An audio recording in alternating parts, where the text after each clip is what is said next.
Hey guys. Tonight we drift into a world where whispered words weigh more than swords. Where one misplaced glance can mean the difference between glory and exile. We're stepping into the hidden corners of the Chinese Imperial Palace, where concubines plotted and dreamed under silken lantern light. Imagine corridors lined with gold, yet colder than any winter wind. Because what gleams isn't safety, it's suspicion polished bright. The air smells faintly of incense, but also of anxiety, like when your Wi-Fi signal drops right before an important meeting. In here, survival isn't about strength, it's about smiles sharp enough to cut. And honestly, if you somehow woke up one morning inside this palace, you probably wouldn't last a week.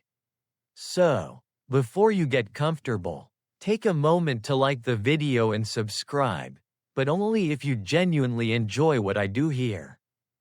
And tell me in the comments, where are you listening from? And what time of night is it for you? Now, dim the lights, maybe turn on a fan for that soft background hum, and let's ease into tonight's journey together. You shuffle forward through painted gates, your feet pressing against stone polished smooth by centuries of anxious footsteps. Behind each carved wooden screen hides a story of longing, rivalry, or heartbreak. Tonight the court celebrates the enthronement of a new empress. Yet beneath the shimmering veil of ceremony, a war has already begun. The empress sits elevated, radiant, draped in phoenix embroidery that gleams like fire caught in fabric. But her heart, though newly crowned, beats with the awareness that power here is as fragile as a porcelain cup balanced on a silk thread. Around her, concubines bow, their robes cascading like waterfalls of silk. Their smiles are painted carefully, each curve of lip rehearsed. You notice how one's eyes flicker sideways, gauging the empress's expression. Another lingers her bow just long enough to imply both reverence and disdain. These women are artists of survival, and the palace their stage. Somewhere in the shadows, musicians pluck at zithers, their notes thin as spider silk, filling the hall with music that hides more than it reveals. History remembers many such nights, when new empresses shone briefly before being smothered by intrigue. Scholars still debate whether the women themselves orchestrated their rise and fall, or whether unseen hands of ministers and eunuchs pulled the strings, letting concubines dance like puppets beneath the throne. The truth likely lies in between, tangled like embroidery threads where one wrong tug ruins the entire pattern. You can almost smell the lacquered wood of the throne, mixed with the sweet but heavy perfume drifting from the women. It's beautiful, intoxicating, yet suffocating. Like walking into a modern candle shop and realizing every scent is competing to knock you unconscious. The emperor himself appears calm, smiling faintly as though none of this concerns him. But you sense his gaze darting, measuring loyalty, reading rivalries, enjoying the contest without declaring favorites. After all, to be desired by the emperor is the concubine's only shield. Yet that desire shifts faster than the wind through bamboo leaves. The empress knows this. Her painted brows arch high. Her voice remains steady, but deep down she already feels the invisible daggers pointed her way. She tries to bask in the triumph of the moment, of holding the title that many craved. But the banquet around her hums with quiet threats. At the edge of her vision, another concubine's hand tightens subtly around her fan, the ribs of bamboo creaking. Is it anger? Is it ambition, or is it simply the weight of expectation? You lean closer, listening to the whispered exchanges. Some sound like compliments, but you know better. Here, your robe is radiant tonight, might actually mean, you're flaunting yourself too boldly. May you sleep well, could mean, enjoy it while it lasts. And honestly, this feels less like a royal gathering and more like an office holiday party where everyone pretends to be friends while plotting their next promotion. Then comes the first toast. Golden cups are raised, wine reflecting candlelight like molten amber. The emperor laughs softly, his sleeve brushing the empress's arm, a gesture that should reassure her, but instead only heightens every jealous eye in the room. That brief contact becomes fuel for weeks of whispered rivalry. You can almost hear the murmurs forming already, ready to slither through the palace corridors. Did you see how he touched her arm? What most people don't know is that behind this glittering event lies a practical danger. Historical records suggest that palace kitchens were patrolled fiercely on such nights, for fear that even a single dumpling might conceal a lethal powder. Imagine savoring your meal while wondering if each bite might be your last. Food, that most comforting of things, became a weapon sharper than any blade. Some historians even argue that chefs, not generals, held the power of life and death in these halls. It's an eerie thought, that the quiet clatter of chopsticks may have changed dynasties. The empress sips her wine. Aware of every eye, she lowers the cup slowly, as though defying fate itself to snatch her moment. The music swells, dancers whirl, silk sleeves flutter like butterflies trapped in a storm. But beneath the shimmer lies unease. Each gesture, each bow, each half-smile is a chess move in a game where losing means erasure from memory, from history, from existence itself. And so, as the banquet stretches on, the palace itself seems to hold its breath. You feel it too, that tightness in the chest, that subtle awareness that every word matters. It's the kind of pressure you might recognize if you've ever accidentally hit reply all and realized too late that your entire office just saw your private complaint about coffee quality. Except here, the consequences aren't awkward silence, they're ruin. The night drifts on, wine flows, laughter rings, but it's laughter sharpened at the edges. Somewhere in the crowd, a woman with eyes like polished obsidian hides her smile behind her sleeve. She is already planning, and you, walking unseen through these halls, know the celebration is only the first ripple of storms to come. The banquet fades into the background hum of palace life, but you can still feel the tension lingering, clinging like the scent of incense to your robes. Tonight the Empress lies awake in her chamber. And so do you, caught in the echo of whispers that never seem to die. The silks drawn over her bed shimmer faintly in the lamplight, embroidered with phoenixes meant to guard her dreams. But you can tell, dreams in this palace are no safer than daylight. She breathes slowly, aware that every breath may be overheard, every sigh interpreted as weakness. Outside, the cicadas buzz with a steadiness that feels almost mocking, as if they're gossiping too. You catch yourself smiling. Those insects probably have less drama in their colony than these halls filled with humans. Yet the Empress cannot smile. She knows that with the title comes not just power, but the crushing weight of every jealous gaze.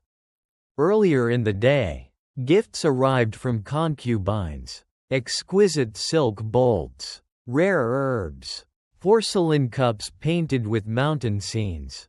On the surface, gestures of loyalty.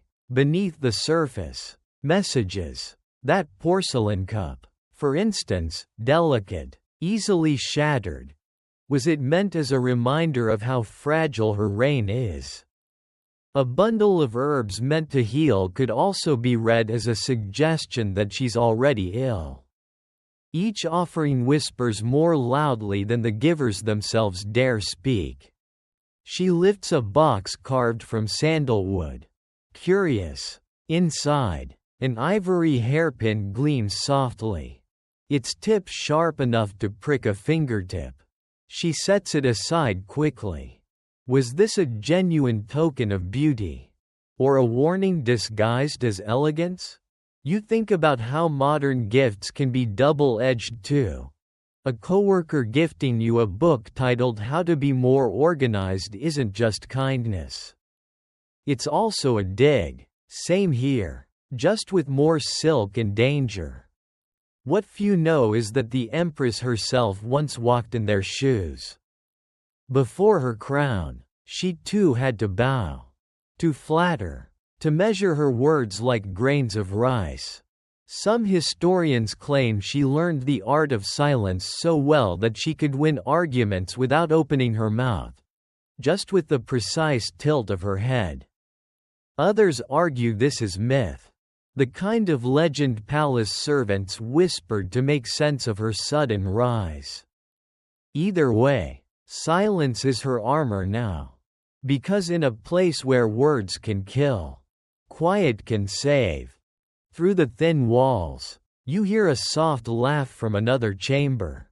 A concubine, perhaps sharing wine with her maid. Perhaps rehearsing lines for tomorrow's audience. It grates on the Empress's nerves. Though she would never admit it.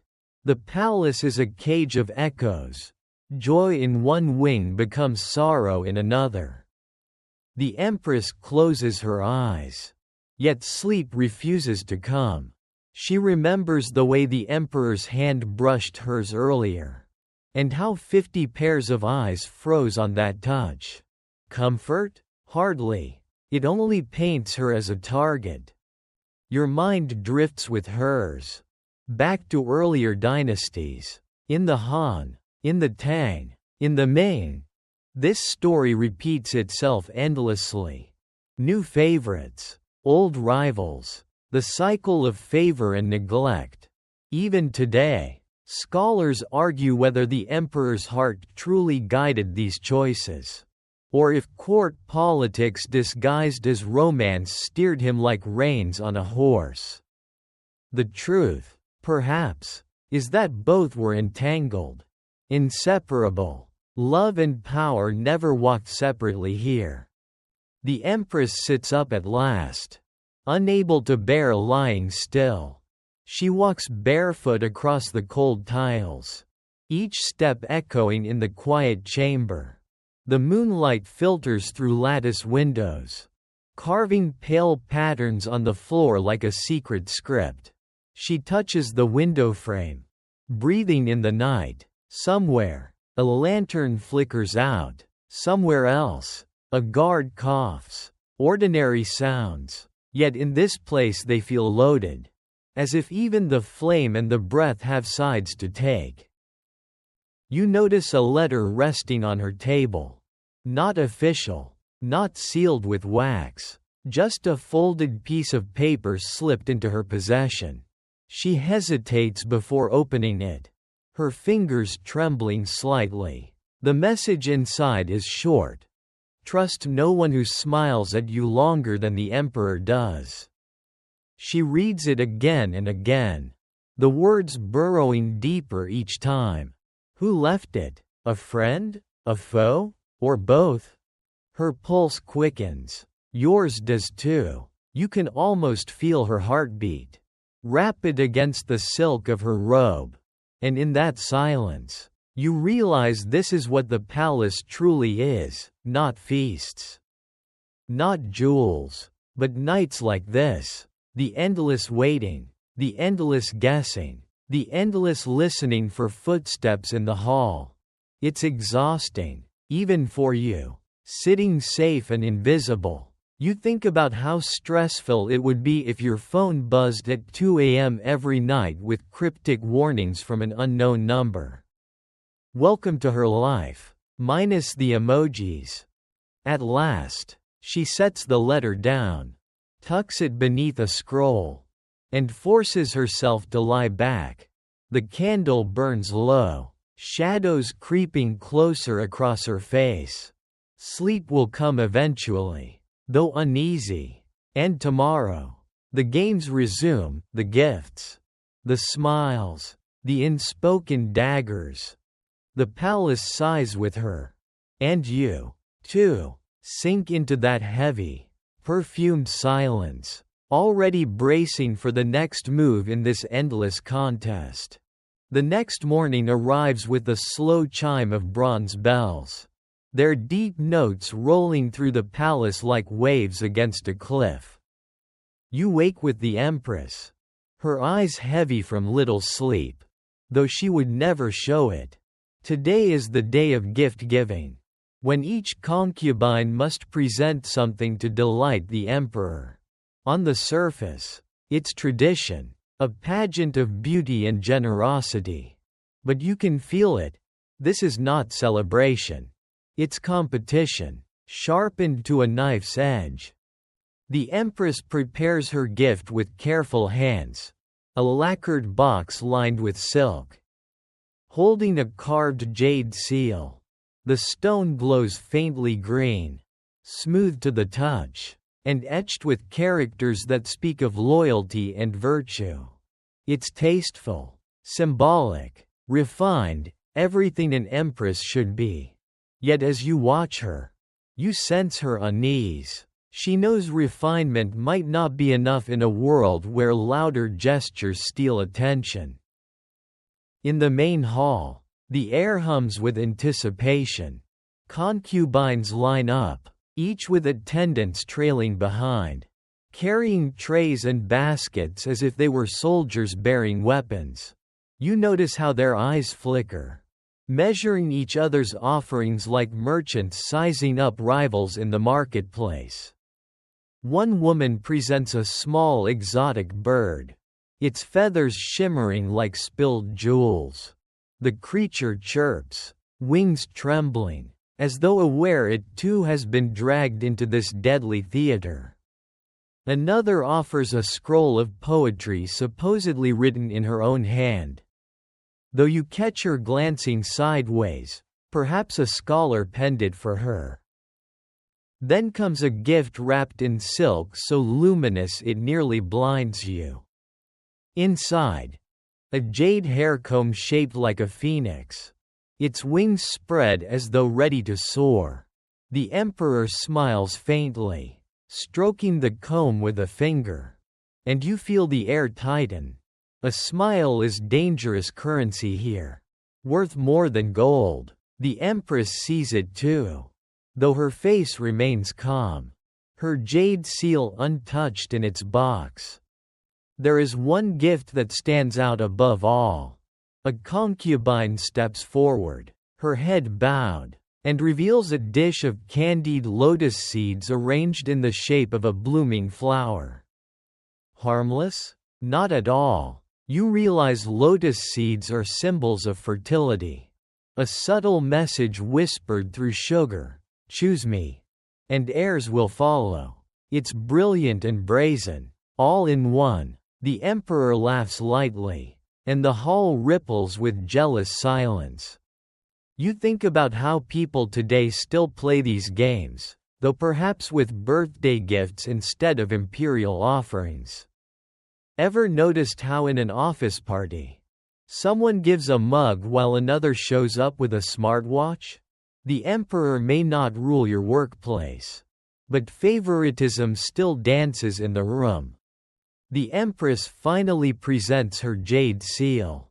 She lowers her gaze gracefully, her voice steady, explaining how the stone symbolizes constancy and virtue.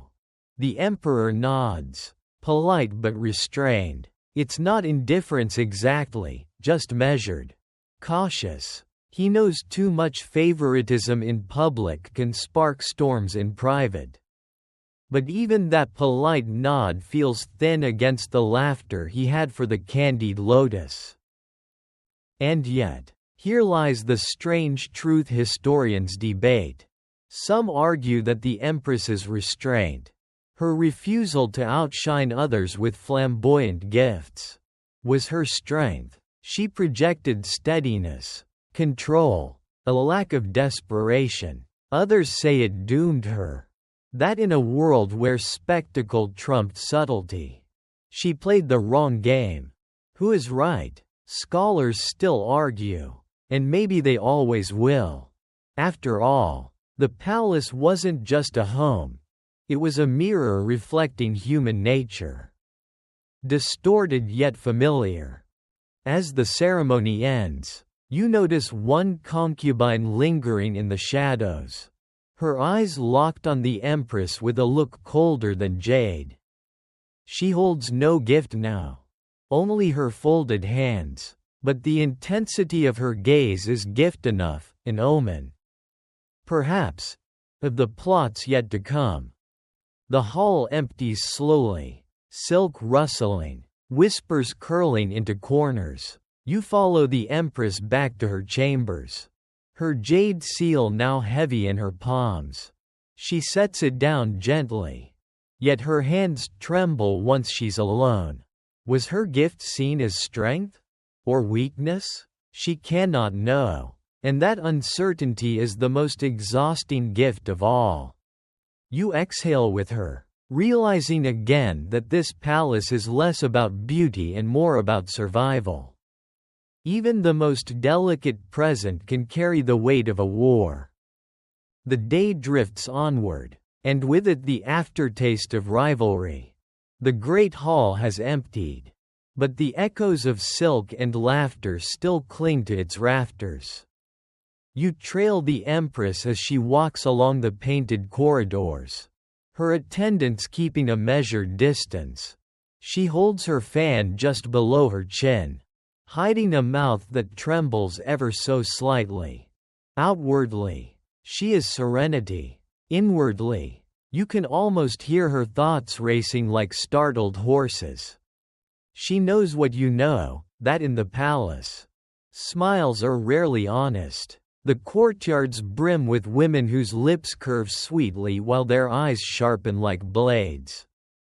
A passing concubine greets her with a dazzling grin, bowing low, her words dripping with honey. May your reign be long and blessed. Yet you hear the undertone, the unspoken addendum, for as long as it lasts. The Empress answers with her own practiced smile, one that never quite touches her eyes. And there, you catch the irony. It's like watching two actors rehearse a scene they both despise. Neither wants to break character, because one slip could cost the role entirely. Honestly, it feels less like royalty and more like a season of reality television, with higher stakes and fewer confessionals. She moves into a garden, the air scented with plum blossoms. Delicate and fleeting, a concubine already waits there, kneeling gracefully on a stone bench. Her face glows with delight as she gestures to the blossoms, remarking on their beauty, but her words twist subtly. The plum tree thrives even in winter. How strong it must be to outlast the cold. The Empress tilts her head, hearing the barb beneath the compliment. Strength is praised, but fragility implied. You notice the Empress's fingers tighten around her fan. Her reply is calm, a soft laugh. Yes, and some flowers only bloom for a season. A ripple passes between them, unseen by attendants. 2 lines, both gentle, both edged like fine steel. The truth is, these exchanges mattered as much as armies. Historians still debate whether such verbal sparring shaped real outcomes in court, or whether chroniclers exaggerated, turning everyday gossip into legend. Perhaps both are true. Words spoken in silk-lined gardens could plant seeds of suspicion that later toppled entire households. Later, as dusk falls, you follow the Empress into her chamber once more. She gazes into a bronze mirror, its polished surface warped just enough to twist her reflection. She studies her own smile, rehearses it even. The irony doesn't escape you. A woman powerful enough to command bowing servants, yet enslaved to the perfection of a grin. And then, a servant slips in quietly, bowing low, and whispers news. Another concubine has fallen mysteriously ill after the banquet. Whispers already ripple through the palace. Was it the wine? Was it jealousy disguised as generosity? The Empress's reflection does not flinch, but you see her pupils tighten in the mirror. Every illness here is a message. Every cough, every fainting spell, suspicion made flesh. She sets the mirror aside, draws her curtains, and sits by the candlelight. You watch as her smile fades completely. Her lips pressed thin. The truth is clear. She cannot trust the laughter that surrounds her. Smiles here are masks, and behind each mask lurks a scheme. And you're left uneasy, realizing that in this palace, warmth itself feels dangerous. A grin isn't comfort, it's camouflage. It makes you think of office hallways where someone says, "Great job," with teeth too bright, eyes too calculating. At least in your world, the worst consequence is gossip. Here, it could be poison. The Empress closes her eyes, and for a fleeting moment, she almost looks at peace. But you know better. Behind those lids, calculations churn. Behind her stillness, survival schemes bloom. And when she smiles again tomorrow, it will be no truer than the one you just saw in the mirror. The palace awakens again with trumpets and gongs. Yet beneath the music lies the steady pulse of rivalry. Tonight a grand banquet is held in the Hall of Blossoms, a feast meant to celebrate spring. But in truth it becomes another battlefield. You step into the hall with the Empress. Your senses immediately wrapped in color and sound. Lanterns glow like captured stars. Silk draperies sway with painted dragons. And the scent of roasted duck mingles with spiced wine. It should feel festive, but you can already sense the tension. Every glance across the table is sharper than a blade. The Emperor sits at the head, his smile polite but distant, like a teacher pretending to enjoy a classroom party. Around him, concubines arrange themselves as though placement alone reveals favor. Some lean forward too eagerly, their sleeves brushing the lacquered table. Others hold back with practiced indifference, hoping mystery will draw the Emperor's gaze. And the Empress? She sits tall, serene, though her pulse beats fast beneath her robes. The first course arrives, delicate dumplings shaped like blossoms. A concubine laughs lightly, remarking, "How fitting that we eat flowers as we celebrate spring." Another answers quickly, "Some flowers bloom quickly and wither faster still." You catch the hidden jab. The Empress does too, though she only smiles faintly. The room hums with these exchanges, phrases meant to sound like poetry, but sharpened into weapons. The musicians begin their performance, plucking strings in melodies so sweet they nearly disguise the bitterness in the air. But you lean closer. catching the tiny details. A concubine brushing her sleeve against the emperor's hand as she offers him a peach slice. Another slipping an extra splash of wine into his cup. Laughing too brightly. Each gesture is small, but each one is strategic. And yet, there's an unease no one voices. For you notice one tray of wine cups is set slightly apart. It's porcelain glazed in a subtler shade. Was it a mistake of the servants? Or something more deliberate? You can almost taste the paranoia settling over the table. In these halls, a sip of wine can soothe the tongue, or silence it forever. Scholars note that records of such feasts often contain strange gaps, dishes unmentioned. Sudden illnesses brushed aside. Were they accidents? Or was history itself too polite to spell out the poison? The debate continues even now. The emperor raises a toast. His sleeves shimmering in candlelight. Everyone lifts their cups in unison. And you feel the weight of the moment. The empress drinks slowly, her lips barely touching the rim. She doesn't flinch, but her eyes flicker ever so slightly toward the tray with the odd-colored cups. You sense her unease, so does everyone else. Yet the wine is swallowed. And the music swells. And no one collapses, at least not tonight. The banquet moves into performances. Dancers whirl with silk ribbons that cut the air like streaks of lightning. Their beauty captivates the emperor. And jealousy prickles in the shadows. One concubine mutters too loudly. Even ribbons can steal attention. The empress hears it, of course, but she lets it pass.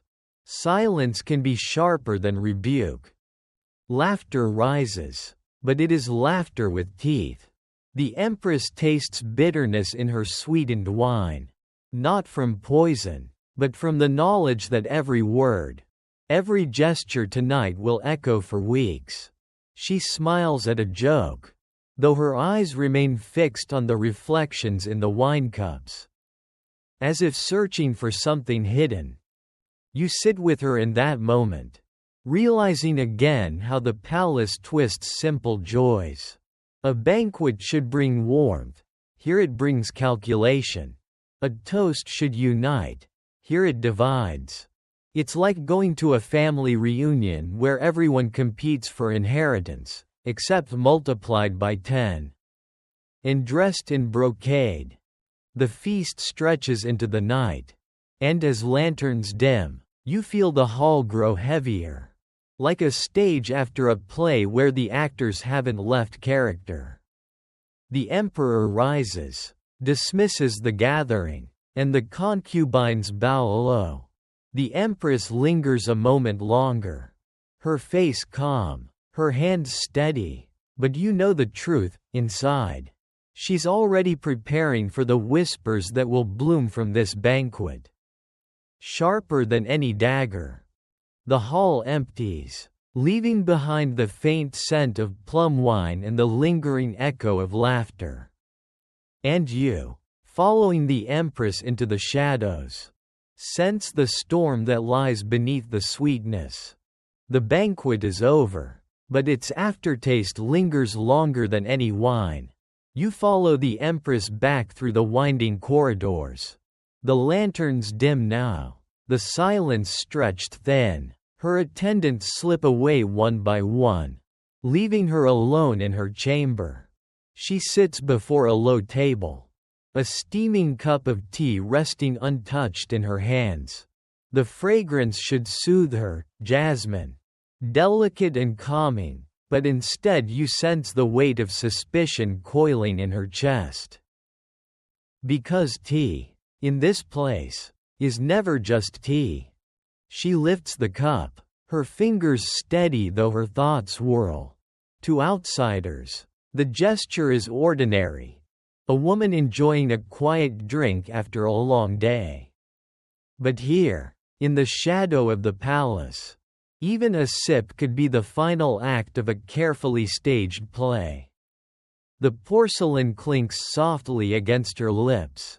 She swallows, and for a moment, the room itself seems to hold its breath. You taste the faint bitterness with her. Was it simply the sharp edge of leaves brewed too long? Or something darker, ground fine and stirred in silence?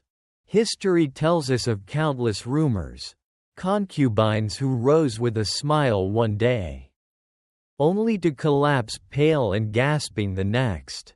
Some chroniclers insist these were illnesses brought on by stress, malnutrition, endless nights of intrigue. Others whisper about powders slipped into tea, impossible to detect, dissolving like secrets. The truth remains blurred, like ink spilled across a scroll.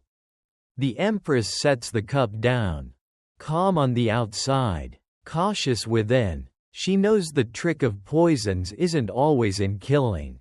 Sometimes it's in fear, making every sip a gamble, every bite a question mark. And that fear eats away faster than any toxin.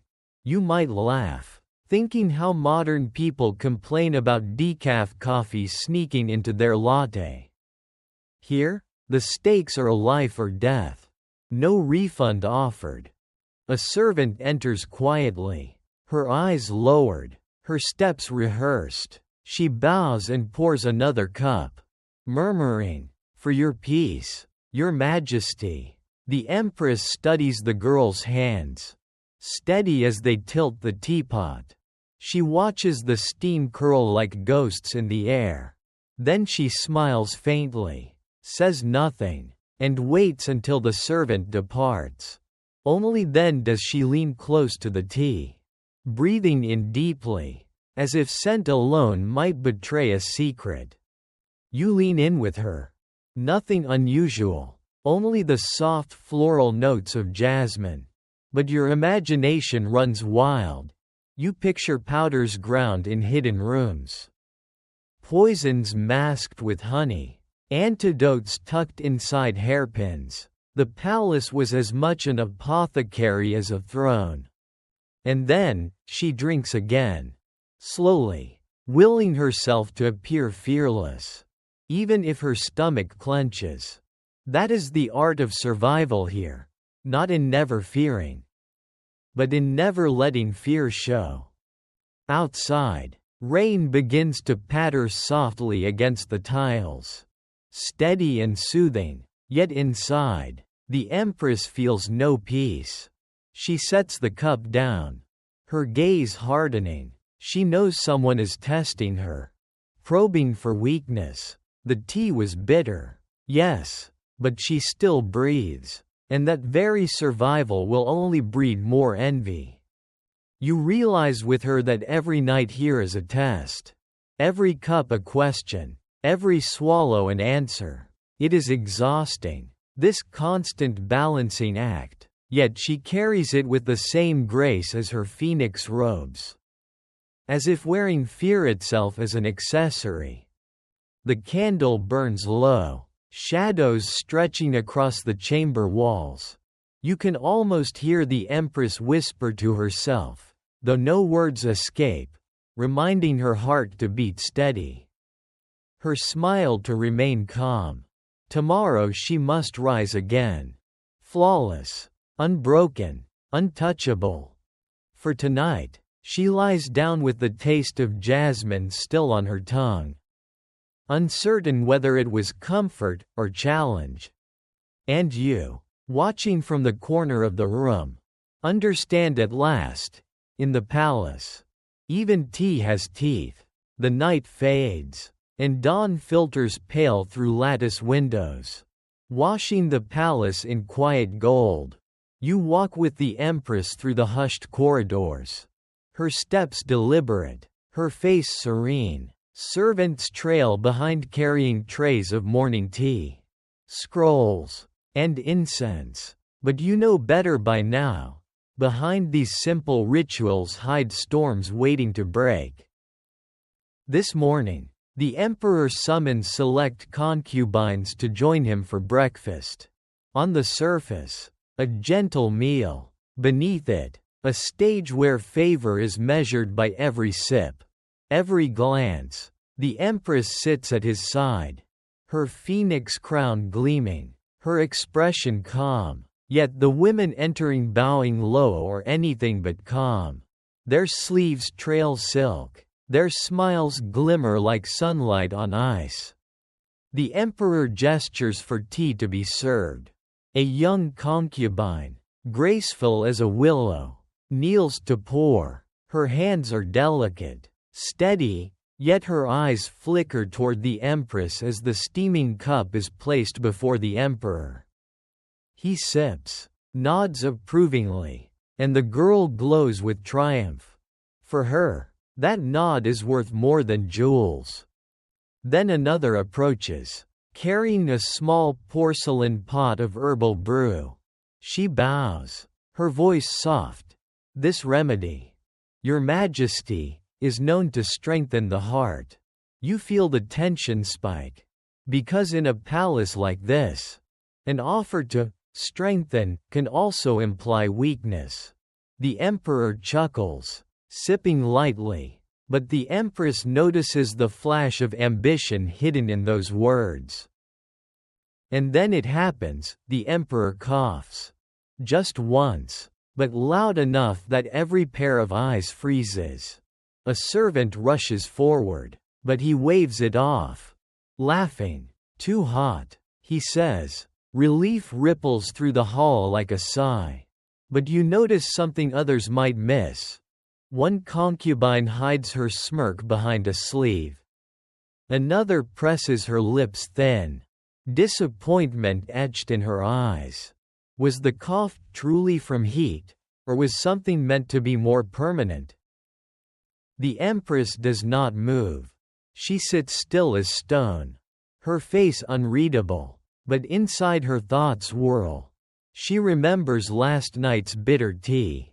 She remembers the jade seal she offered, the candied lotus seeds presented by another.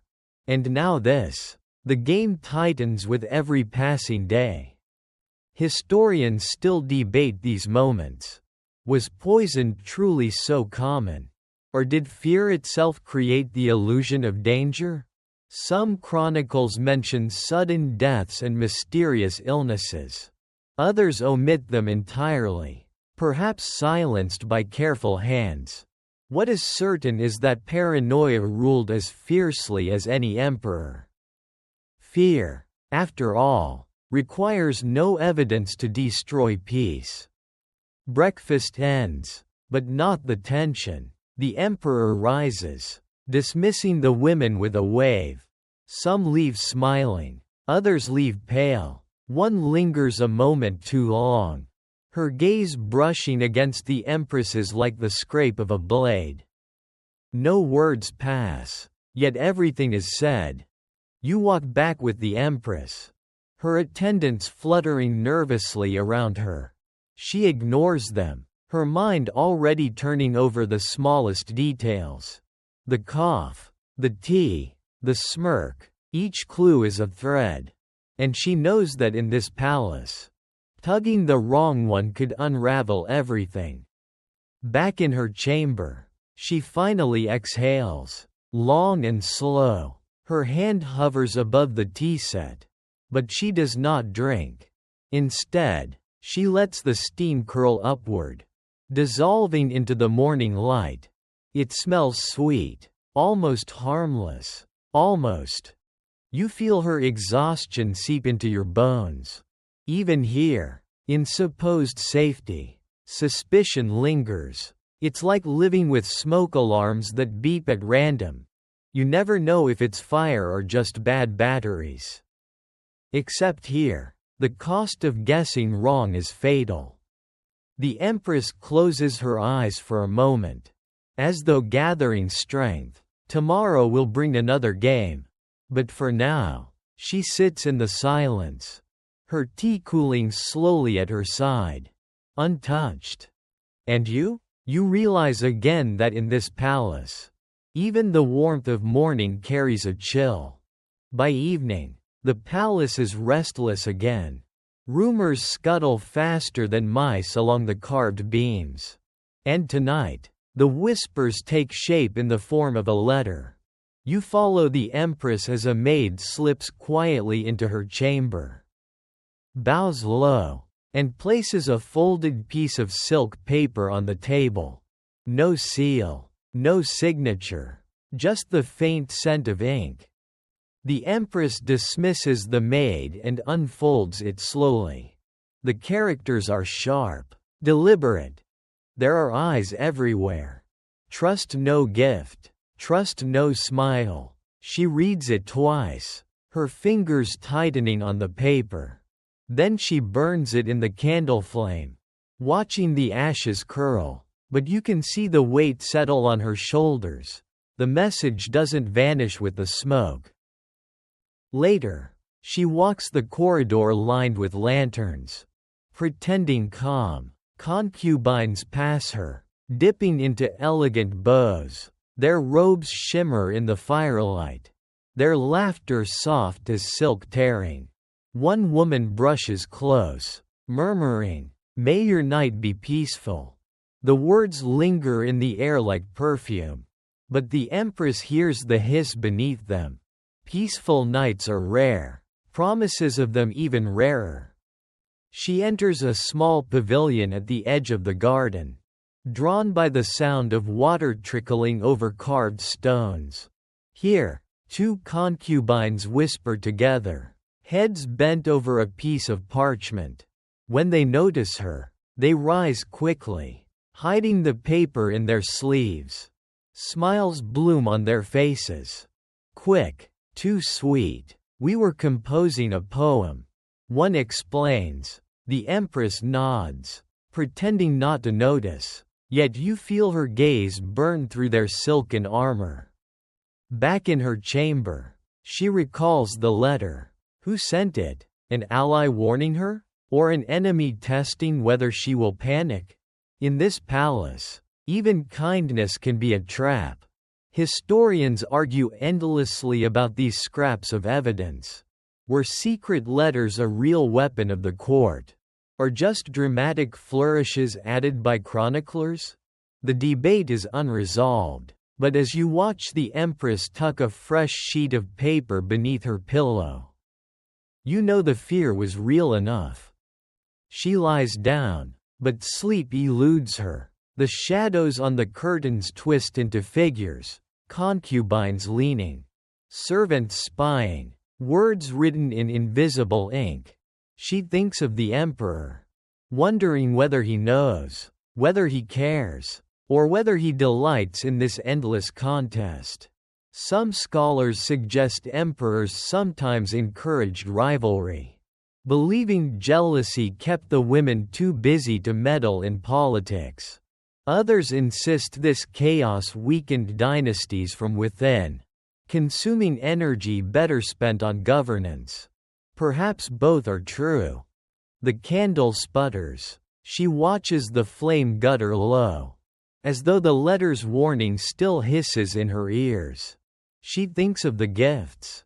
The tea, the cough at breakfast, the candied lotus, threads in a web, tightening. She feels caught at its center, waiting for the spider to descend.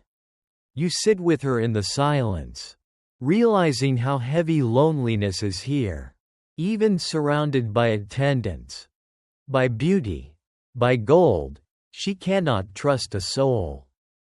It's like being trapped in a group chat where every message is a riddle. And you can't mute the notifications. Only hear. Failure to decode could end in death. She exhales softly, closing her eyes at last. Trust no gift, trust no smile. The words echo, sinking deep into her chest.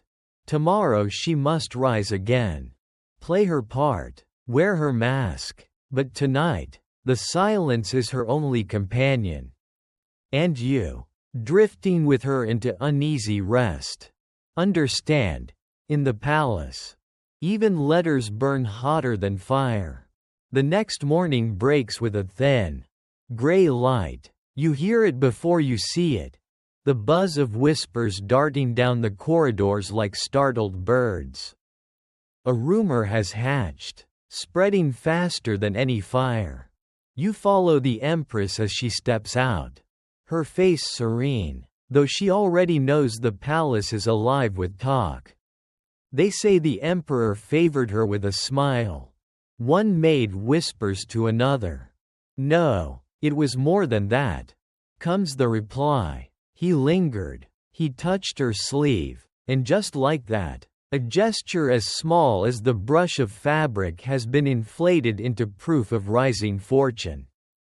You can't help but laugh quietly. It's the palace version of social media, where one vague photo spawns 100 wild theories. The Empress walks slowly, letting the chatter swirl around her like smoke. She never reacts, though you can feel the tightness in her chest. Because she knows rumors here are not harmless. They are daggers, slipped quietly into the backs of rivals. As she enters the main courtyard, she sees it, the concubine who supposedly earned the Emperor's gaze. She glows with triumph, her eyes sparkling as servants cluster around her, eager to bask in borrowed glory. The Empress watches, her expression unreadable. She has seen this cycle before. One smile becomes a storm. And storms always leave wreckage. The truth is, historians admit these whispers were as potent as decrees. A rumor repeated enough could convince ministers to align differently, eunuchs to favor one household, even the emperor himself to reconsider affections. Was the emperor truly swayed? Or was he merely reflecting the gossip around him? Scholars still debate, but you see clearly. Reputation in this palace is as fragile as glass. And one careless word can shatter it. Later, in her chamber, the Empress listens as her attendants report the latest twists. They say she sang for him last night. One girl murmurs. They say he promised her a golden hairpin.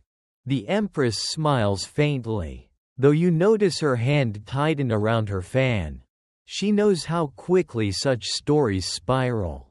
She knows that every repetition erodes her place, like water wearing down stone. She remembers, too, that many truths in this palace began as lies whispered in corridors. A rival might stage a cough, spread word of illness, and within days the story becomes gospel. She is weak. She cannot bear heirs. And who would question it? By then, the damage is done. You think of how rumors work even now.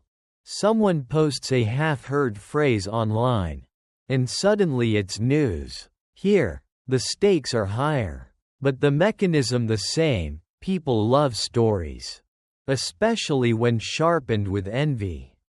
The Empress leans back, her gaze drifting toward the window. Outside, the garden is quiet, plum blossoms falling gently to the ground. She whispers softly, as though to herself, petals fall, and the wind carries them as it pleases. You realize she isn't talking about flowers at all. She's talking about herself, about the way the Emperor's gaze, or the rumor of it, decides who blooms and who withers. That night, as lanterns glow faintly, she hears laughter from another wing of the palace. It rings too loudly, too triumphantly, and she closes her eyes. Somewhere in the dark, words are already being sharpened, ready to pierce her tomorrow. And you, walking unseen beside her, know the truth. In this palace, rumors don't just fill the air. They write destinies. The courtyard glitters under the soft lanterns. And you find yourself walking beside the Empress as she joins a seemingly harmless evening visit. These gatherings are called informal. But nothing in the palace is ever truly casual. Tonight, she is expected to step gracefully into another woman's chamber. Admire the decorations, sip tea, and exchange polite words. But you can feel it, beneath the lacquered politeness. The ground is already shifting. The chamber is warm with lamplight. The air fragrant with sandalwood.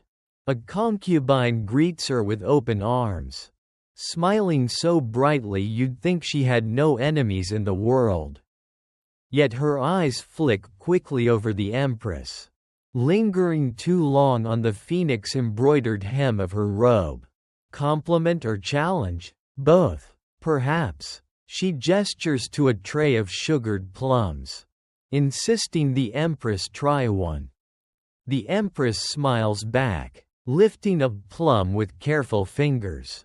She holds it a moment too long, as though savoring the aroma, before placing it gently back on the tray. Her laughter is soft, practiced, so beautiful, I dare not disturb them. The concubine's smile stiffens. Was that refusal an insult? Or wisdom? You sense the room tighten. They sit together, sipping tea. Conversation drifts toward poetry, then falters into silence, and then rises again with laughter that feels too polished. You know this game well by now. Words that look harmless but carry hidden blades. One concubine remarks, "The emperor has been working late. He must value diligence above all." Another adds sweetly, "And those who serve him should be diligent too, especially in keeping him at ease." The Empress hears it, you hear it. The barb slides in clean, suggesting she has not done enough. She answers with calmness that feels like steel. A river flows steadily. Whether or not the mountain notices, the room falls briefly silent. Attendants bowing lower to hide their expressions. That's the thing about her. She can turn a proverb into a shield. Historians often argue over these visits. Were they truly casual, a way to maintain harmony among rivals? Or were they carefully staged traps? Opportunities to test the Empress's composure? Some records describe these evenings as filled with laughter. Others note sudden chills, illnesses, or rivalries ignited the next day. The truth, as always, lies somewhere between the candles and the shadows. As the visit winds down, another concubine presents a painted fan, pressing it into the Empress's hands. The image is delicate, cranes flying over pine trees. Symbols of longevity. Beautiful, yes, but also loaded. Was it a wish for her reign to last? Or a sly reminder that cranes outlive many queens? The Empress accepts it with grace, thanking her softly, though her eyes narrow almost imperceptibly. You feel the weight of the evening press in, heavier than the perfumed air. This was no simple gathering. It was a performance, each bow and each sip rehearsed to measure strength and weakness. And as you walk back with the Empress, you can hear her silence speaking louder than words. She has learned more in this short visit than most generals learn in a battle. Back in her chamber, she sets the fan down on her table, its painted cranes staring back at her in frozen flight. She touches the feathers carefully, then pulls her hand away as though the paint itself might bite. And you realize, alongside her, in this palace, even a friendly visit leaves scars. The sun rises pale, and with it, the Emperor's mood shifts again. You follow the Empress into the Hall of Radiance. where he sits upon the throne with attendants fanning him and ministers waiting for orders. But today, it is not politics that fills the air, it is the emperor's glances. Cast lightly, almost playfully, toward the concubines standing in perfect rows. The empress knows what you know. Affection here is as fickle as spring rain. A smile, a glance, a word from him can raise one woman to glory or cast another into shadow. And today, his attention drifts, landing not on the empress but on a concubine dressed in soft blue silk. She bows deeply, her eyes lowered, but you notice the corners of her lips curve with secret triumph. Later, in the garden, whispers bloom like weeds. Did you see how his eyes lingered? He asked her about her family. He smiled, twice. Each repetition swells the story. Until by noon it feels as though the emperor declared a new favorite. The empress walks through the murmurs. Her face serene, but inside, her heart aches with the cold truth. Scholars still debate whether emperors truly shifted affection so quickly, or whether courtiers and servants exaggerated every gesture. Some argue that emperors used such displays to test loyalty, to stir jealousy and keep rivals occupied. Others insist it was genuine whimsy, as unpredictable as the wind. Whatever the truth, you see its power. In a world where love equals survival, uncertainty is the sharpest weapon. That evening, the empress dines quietly, her attendants serving dishes she barely tastes. She recalls the way the emperor's sleeve brushed against another woman's arm. The way his laughter seemed warmer, fuller. She remembers how the concubine in blue nearly glowed. Her joy unchecked. The memory gnaws at her, though her face remains composed. You can almost feel her thoughts. How long does affection last? What is my worth if his eyes wander? In this palace, favor is measured like rainfall, brief, nourishing, but never promised to return. It is cruel, this endless waiting for drops of attention. As she lies down later, the empress listens to distant music floating from another wing. A lute, played softly, sweetly, perhaps for him. She closes her eyes, but the sound threads into her chest like a thorn. She wonders if he listens, if he smiles, if he compares. And though she is empress, crowned and honored, tonight she feels smaller than ever.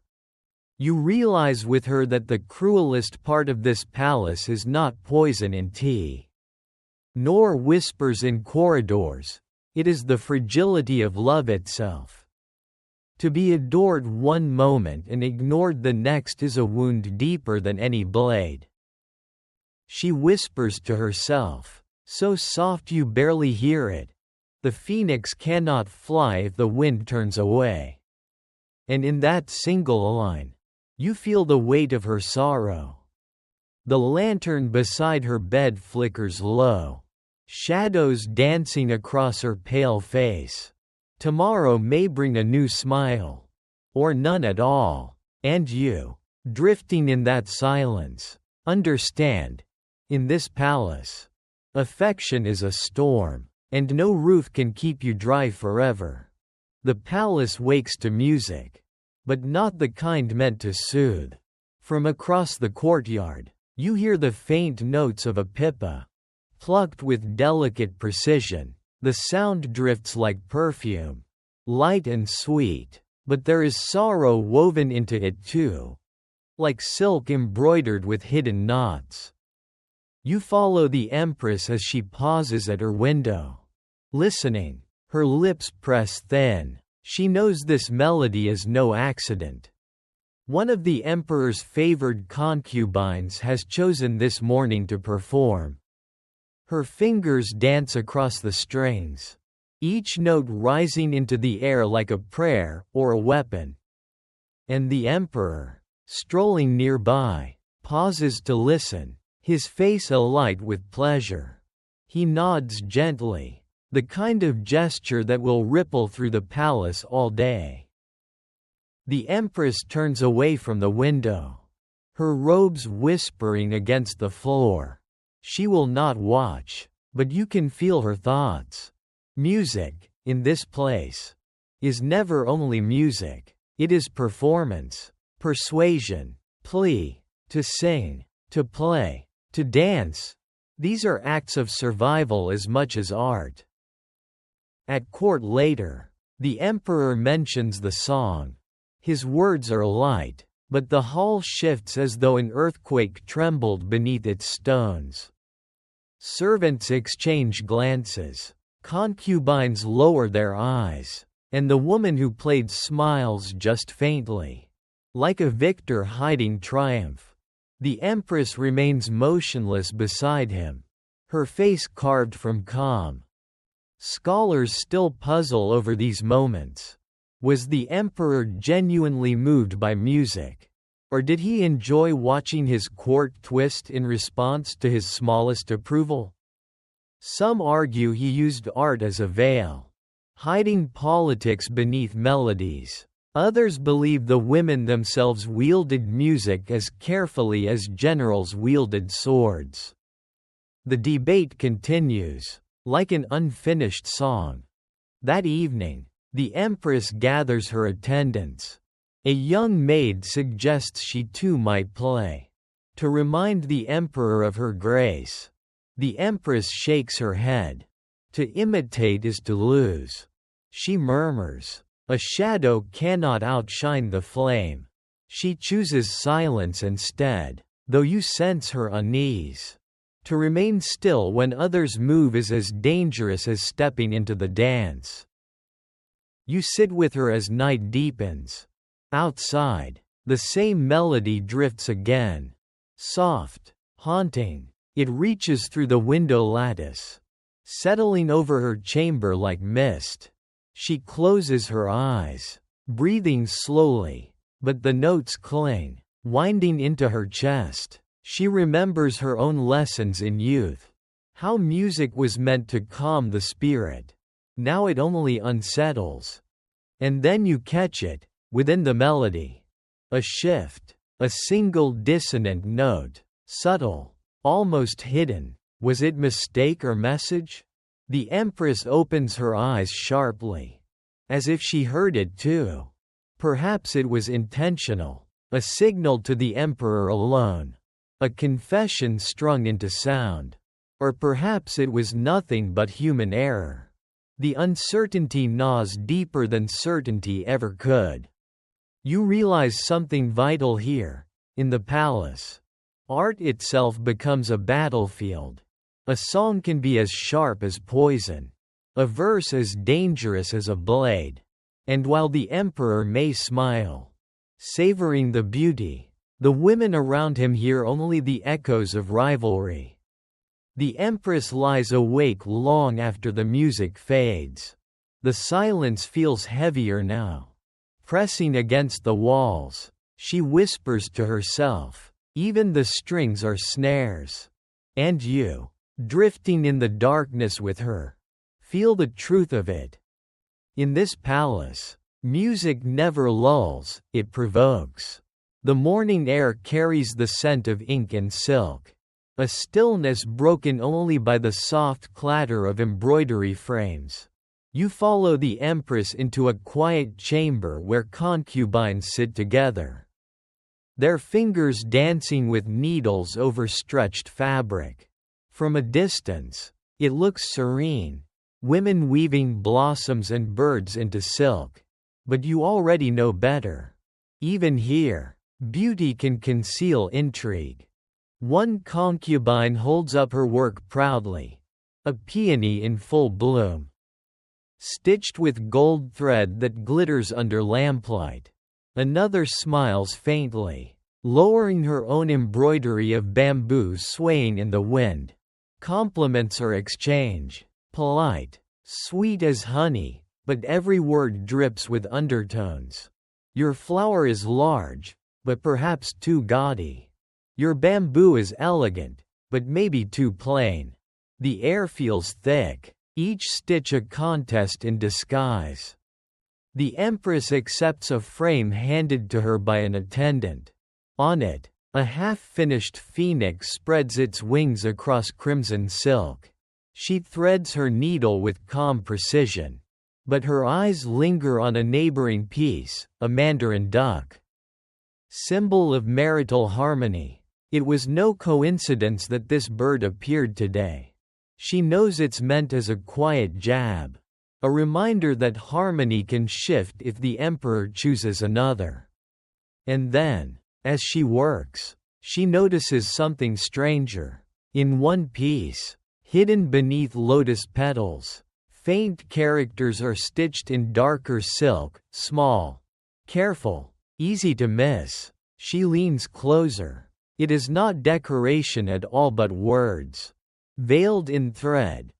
Watch the cups at the next feast. She says nothing, her expression unchanged, but you feel her pulse quicken. Who left this warning? Ally or enemy? Or both? Historians occasionally mention embroidery carrying secret messages, though many dismiss it as embellishment, a romantic flourish added by later storytellers. But isn't that the way with secrets? They leave no clear trace, only whispers woven between the lines. The Empress continues her stitching, her movements measured. Around her, the women chatter softly, sharing tales of home, of the seasons, of trivialities that sound innocent but sting like nettles. In my province, one says sweetly, the phoenix is always paired with a dragon. Alone, it looks incomplete. A glance toward the Empress follows. The room ripples with unspoken meaning. You feel the Empress's composure harden. She finishes her phoenix's wing, laying her needle down with deliberate care.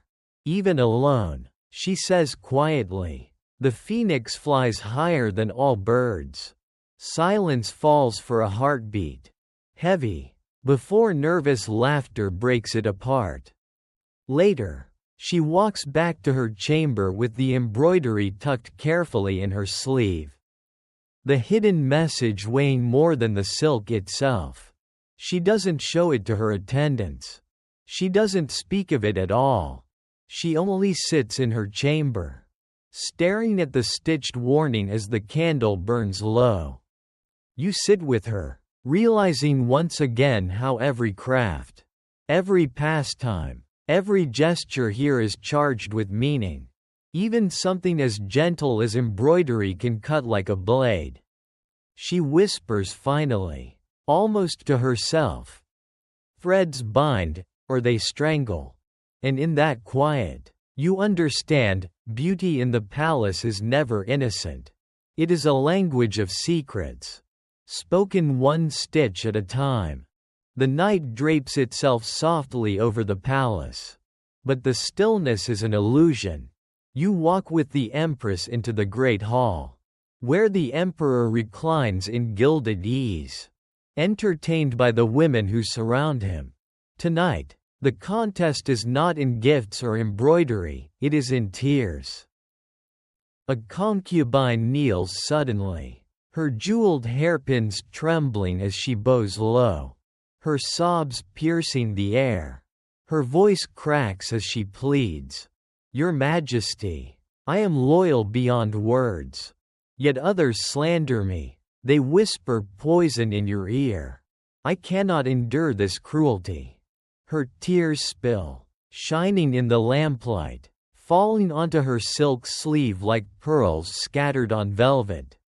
The Emperor looks down at her, his face unreadable. The hall grows tense. Some women lower their heads in sympathy. Others hide smirks behind sleeves. You glance at the Empress, her face remains composed. Yet her eyes sharpen. watching every movement. The crying woman clutches at the hem of the emperor's robe, trembling as though grief alone might shake his heart. And here lies the cruel brilliance, because in the palace, tears are never merely sorrow. They are tools, honed sharper than knives. Historians note countless stories of women who wept themselves into favor. Was it sincerity? Was it theater? Some argued tears were the only weapon left to those without powerful families. Others claim many were actresses, skilled in the art of breaking their own hearts on command. The debate lingers like incense smoke, impossible to clear. The emperor sighs, lifting the concubine gently to her feet. His voice softens. Enough. Do not grieve so. And just like that, her position changes. A few tears, a trembling plea, and she glows with triumph as she returns to her seat. Around her, rivals stiffen, their laughter suddenly forced. The empress watches quietly. She knows this game well. Once, long ago, she too wept for the emperor.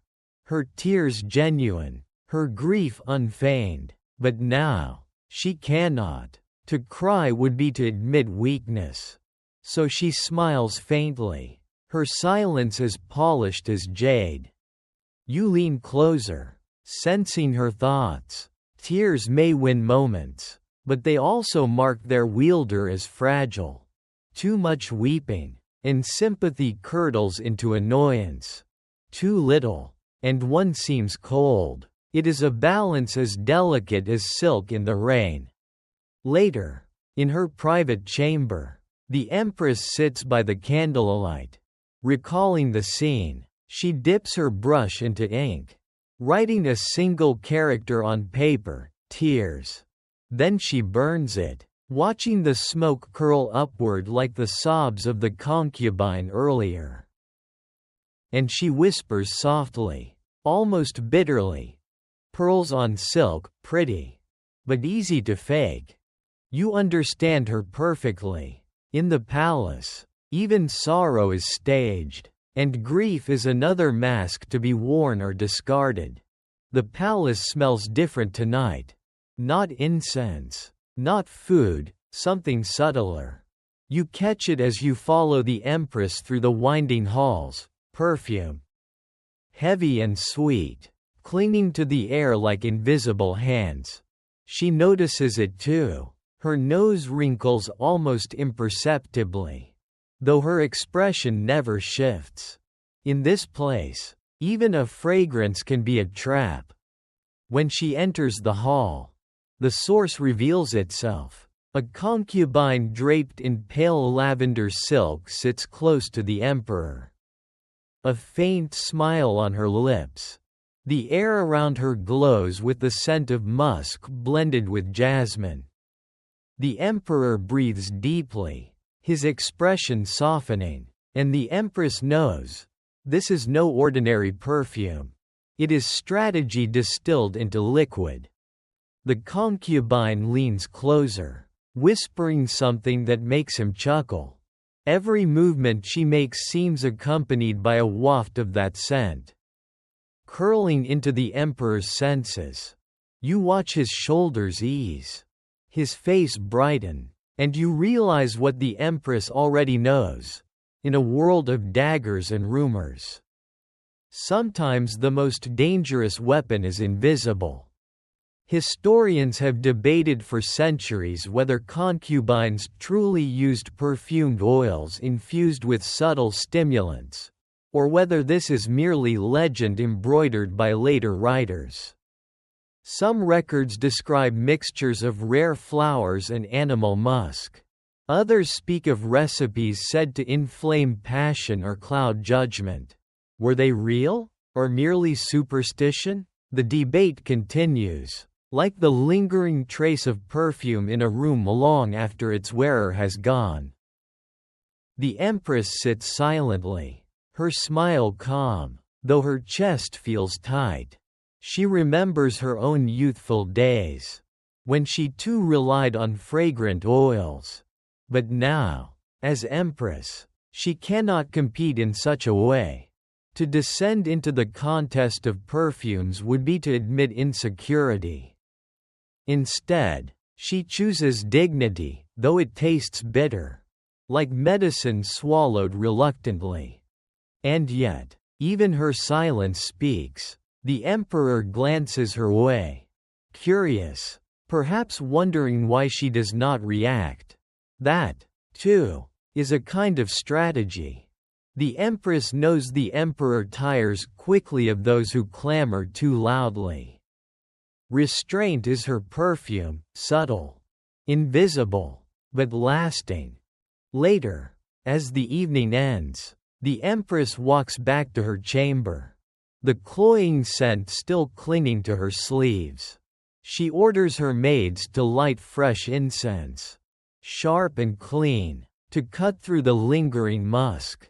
As the smoke curls upward, she exhales, finally free of it. But the lesson remains. Even air is contested here.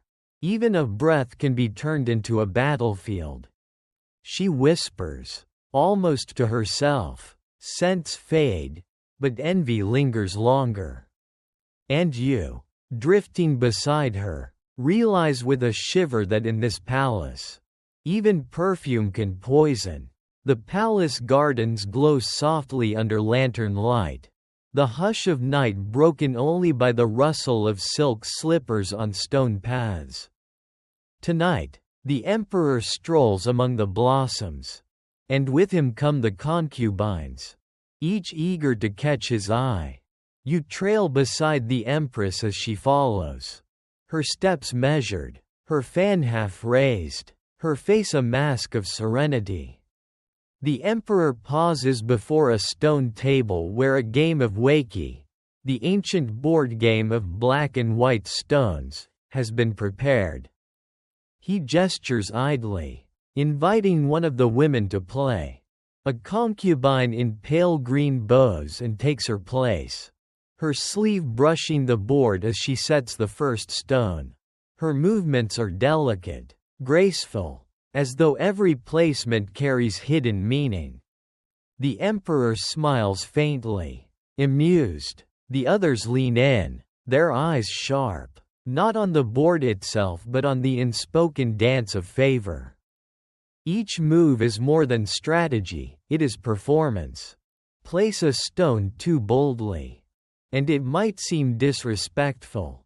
Place one too timidly, and it shows weakness. The concubine strikes a balance, her hand steady, her eyes lowered. The empress watches, her silence heavy. Finally, the emperor turns to her and gestures for her to join. She glides forward, kneels, and takes her seat opposite the board. She studies the pattern of stones, her gaze calm, her fingers poised. Then, with deliberate slowness, she places her stone at the corner, a move both defensive and bold. The concubine's lips twitch, just barely. The emperor raises a brow. Intrigued, you realize what's happening. This is no casual game. It is a duel, played not with swords but with black and white stones, each placement a whisper of intent. Historians still puzzle over these moments. Did such games truly decide favor? Or were they merely symbolic gestures of wit and grace? Some claim that emperors admired cleverness on the board, seeing it as proof of cleverness in life. Others argue the games were theater, the outcome irrelevant compared to the poise shown. Either way, the board tonight feels heavier than any battlefield. The empress plays with measured restraint, never rushing, never hesitating. Her moves are calculated, not to win, but to show patience. The concubine, by contrast, grows bolder, placing stones with a flourish, her smile blooming with each capture. The emperor chuckles, clearly entertained. And yet, as the board fills, you see it. The empress has quietly surrounded her opponent's stones. No dramatic flourish, no sudden strike, just a slow tightening of space. The concubine falters, realizing too late. The emperor laughs louder, clapping his hands. "Well played," he says, his eyes lingering on the empress now. The concubine bows deeply, hiding her frustration behind lowered lashes. The empress smiles faintly, her fan still raised. She does not gloat, she does not need to. Later, as she walks back to her chamber, she whispers softly to herself. Victory without noise lasts longer. You hear it clearly, and you know she is right. In this palace, even a game board is a battlefield, and silence, more than triumph, is the sharpest move of all. The night is restless, and so is the empress's sleep. You drift with her into uneasy dreams, the kind that cling to the edges of waking. She lies beneath embroidered curtains, the faint glow of a dying candle flickering across her face. When suddenly she stirs, her brow furrows, her lips part. In her dream, she walks alone through the palace corridors. The walls seem taller, the shadows deeper, the lanterns dimmer than in waking life. Every step echoes, as though the stone itself remembers secrets. Then she hears it, a whisper, low and urgent. She turns, but no one stands there. Only the flutter of silk in the distance, like a sleeve vanishing around the corner. She follows. The path twists, carrying her into the ancestral shrine. The air smells of ashes and old incense. Candles burn weakly, their flames bending as if sighing. On the altar, she sees a scroll unfurled, its characters blurred and shifting, impossible to read. And there, in the corner of the shrine, a shadowy figure sits, face hidden, voice sharp. Beware the cup, it says. Beware the smile. The empress wakes with a start, her heart pounding in the dark. She lies still, listening. Outside, the cicadas hum their endless chorus. A guard coughs faintly by the gate. All ordinary sounds, yet the dream clings to her chest like a stone. Historians mention such dreams in passing, though they disagree on their meaning. Some say concubines recorded visions as warnings, signs from ancestors or gods. Others argue these were simply products of fear, woven by exhausted minds into symbols. Yet in the hush of the palace, dreams carried weight. They were discussed, feared, sometimes even acted upon. The empress sits up, lighting the candle anew. She pours a small cup of water, staring into its reflection. Was the dream only a dream? Or a warning? A message stitched into her sleep by unseen hands? She remembers the embroidered words she once found. Watch the cups at the next feast. The echo feels too sharp to ignore. She whispers softly, almost to herself. Perhaps the mind sees what the eyes cannot. Her voice trembles, just barely, before she regains her calm. You feel her fear as though it's your own, the cold sweat, the hollow chest, the awareness that safety is only an illusion here. It's not so different from waking from a nightmare only to realize your alarm clock still hasn't gone off. And the day hasn't even begun. Except here, the nightmare bleeds into daylight, shaping choices, altering fates. The empress lies back down, though sleep will not return easily. She closes her eyes, the words echoing still. Beware the cup. Beware the smile.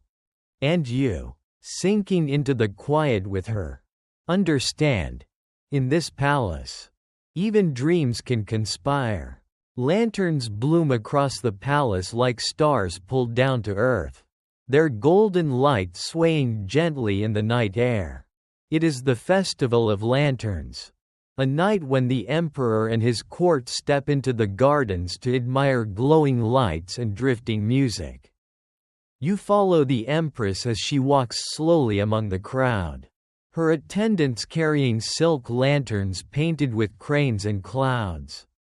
It should be joyous, a night of warmth. Instead, it feels like theater. Every concubine carries a lantern, but none are ordinary. One displays a lotus, petals curling around a hidden candle, fertility wrapped in flame.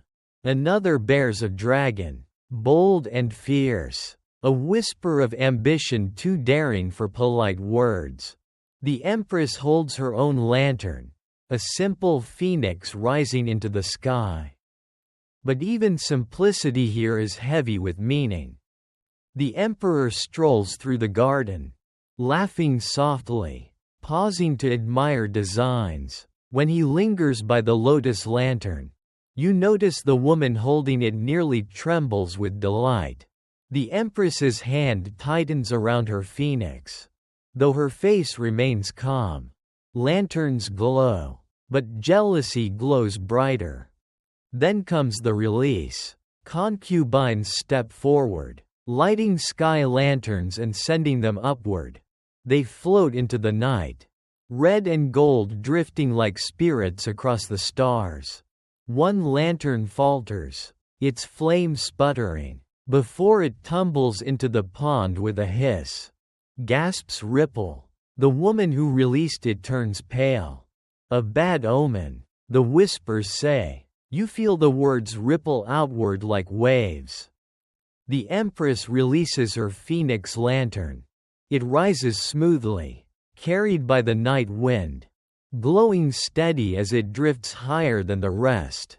Eyes follow it, some in admiration, some in envy. The emperor watches too, his lips curving faintly. A moment of triumph, subtle and silent.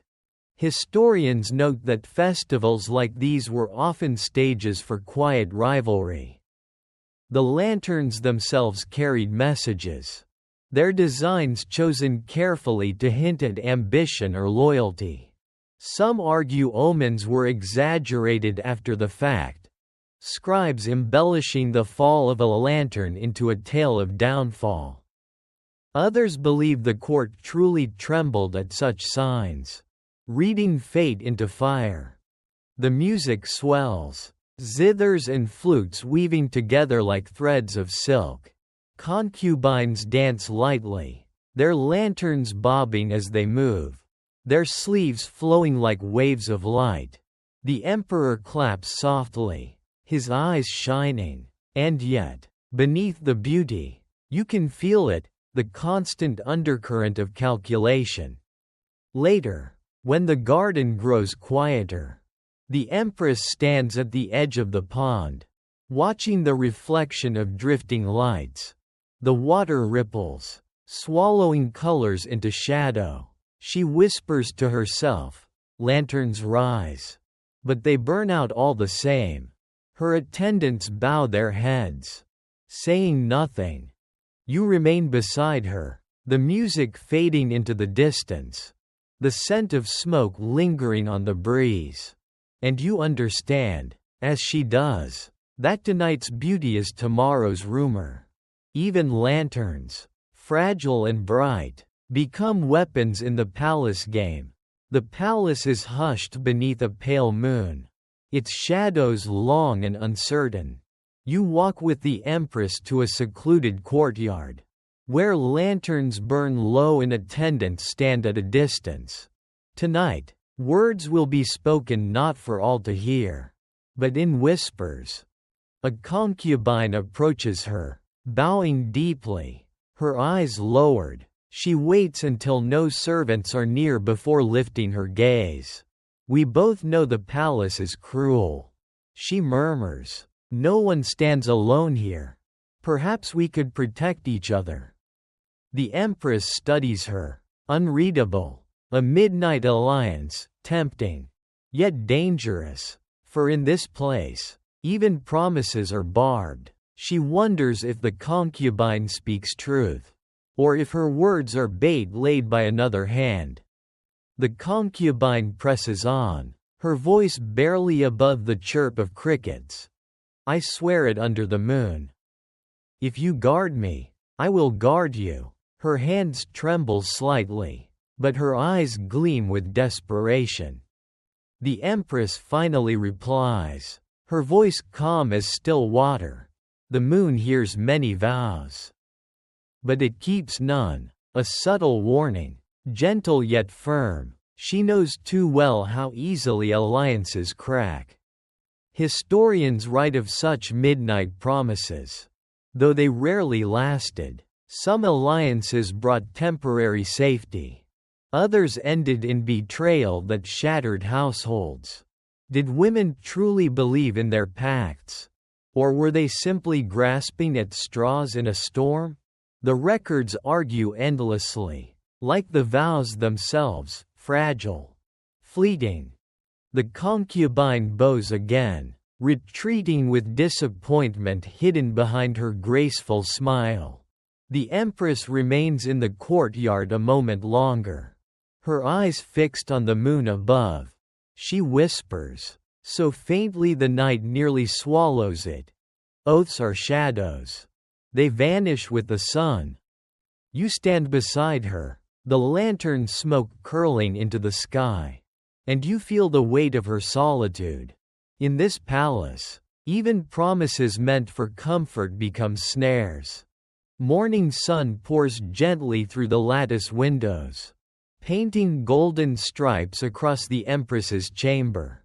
She dresses slowly, attendants fastening layers of silk, combing her hair into intricate coils. Yet when the robes are finally arranged, a maid hesitates. There, on the Empress's sleeve, a faint smudge of red. The Empress pauses. She lifts the fabric to the light. It is small, almost nothing, a smear of rouge or perhaps a trace of lip paint. But in this palace, nothing is ever nothing. Whispers begin before the stain is even scrubbed away. By midday, the corridors hum. She bears another's mark.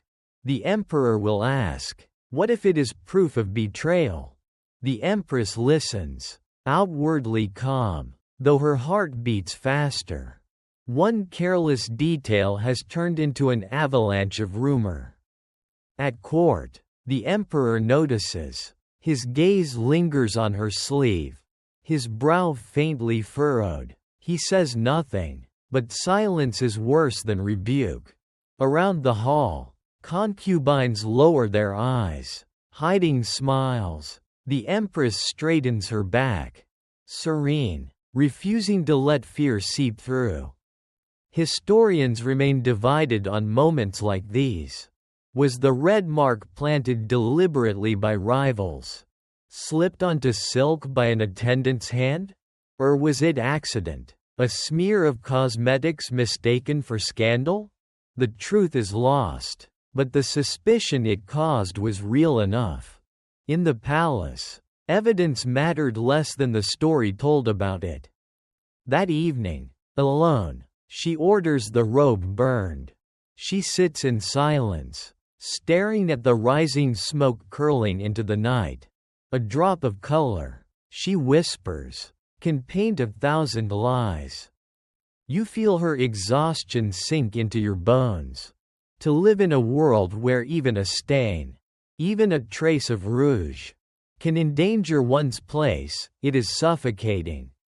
She closes her eyes, breathing deeply, steadying herself. Tomorrow, she must appear flawless again. No stains, no shadows, no room for doubt. And you, watching the last wisp of smoke vanish. Understand her truth. In this palace, even the smallest blemish becomes a blade. The palace thrums with music tonight.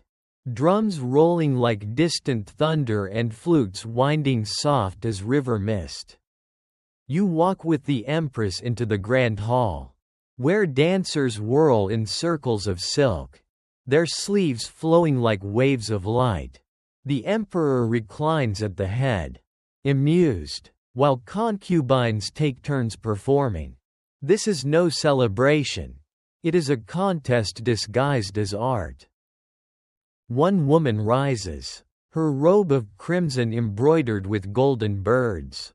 She steps into the center, raising her arms as the drums quicken. Her movements are fluid, mesmerizing, each twirl sending her silk sleeves flashing like sparks. The Emperor leans forward, his eyes caught by her rhythm.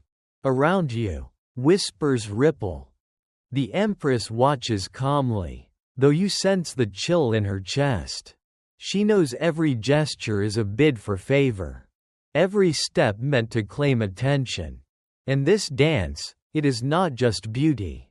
It is strategy, the body itself turned into persuasion. When the performance ends, applause fills the hall. The Emperor smiles, clapping softly.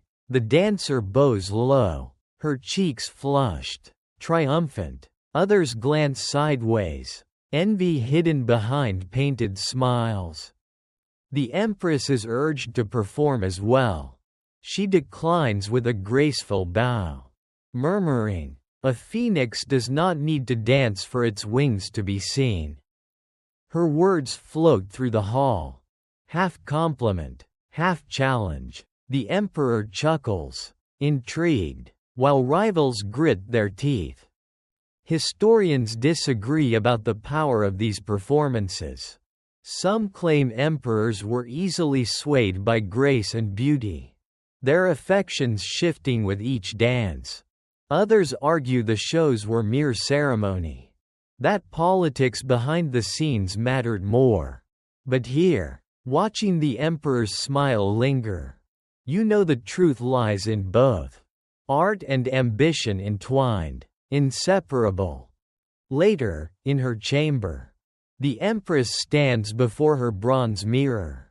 She lifts her arm, practicing a single, fluid motion, graceful, steady, controlled, not for an audience, not for applause, but for herself. She whispers, "Wings do not need music to fly."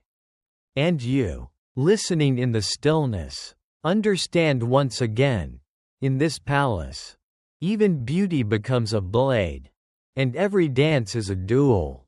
Winter settles over the palace, the courtyards dusted with frost, the ponds edged in ice. Yet inside the great hall, warmth glows from hundreds of lanterns. Tonight, another feast is held, tables heavy with roasted meats, spiced wine, and lacquered dishes that gleam in candlelight. But you can feel it, beneath the laughter. The air is brittle as frozen glass. The Empress sits in her place of honor, serene as ever, her face a mask of calm. Around her, concubines laugh too loudly, their voices rising like sparrows startled into flight. Every smile is sharp, every glance, a needle. A concubine steps forward, pouring wine for the Emperor. Her sleeve brushes his arm. Deliberate, coy, he chuckles softly, accepting the cup. The moment is small, yet it cuts through the room like a blade. Whispers ripple. She is bold. He is pleased. The Empress lowers her gaze, hiding the chill in her eyes. She lifts her own cup, sips slowly, though the wine tastes bitter. Not from poison, at least. Not tonight, but from the weight of envy.